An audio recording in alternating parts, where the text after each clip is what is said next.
ಮದುವೆ ಆಗಿ ಗಂಡನ್ ಬಿಟ್ಟು ಇನ್ನೊಬ್ಬನ ಜೊತೆ ಓಡೋಗಿ ಅವನಿಗೆ 3 ಜನ ಮಕ್ಕಳು, ಆ ಮಕ್ಕಳು ಮತ್ತೆ ಆ ಗಂಡನ್ ಬಿಟ್ಟು ಇನ್ನೊಬ್ಬನ ಹಿಂದೆ ಓಡೋದೊಳಗೆ ಚೊಪ್ಲಿ ಹೊಡಿಯೋದ್ ಬಿಟ್ಬಿಟ್ಟು ನೈಸ್ ಮಾಡ್ತಾ ಇದ್ದಾರೆ.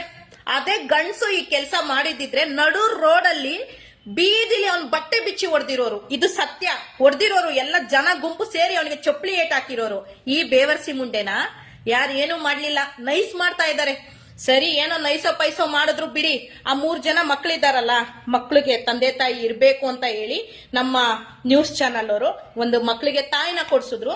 ಆ ವಿಷಯದಲ್ಲಿ ಥ್ಯಾಂಕ್ಸ್ ಹೇಳ್ತೀನಿ. ಗ್ರೇಟ್ ನ್ಯೂಸ್ ಚಾನಲ್ ಅವರು, ನಿಜವಾಗ್ಲೂ ಗ್ರೇಟು. ಅನಾಥ ಆಗೋಗ್ತಿರೋ ಮಕ್ಕಳಿಗೆ ತಂದೆ ತಾಯಿನ ಕೊಡ್ಸಿದ್ದೀರಾ ನೀವು.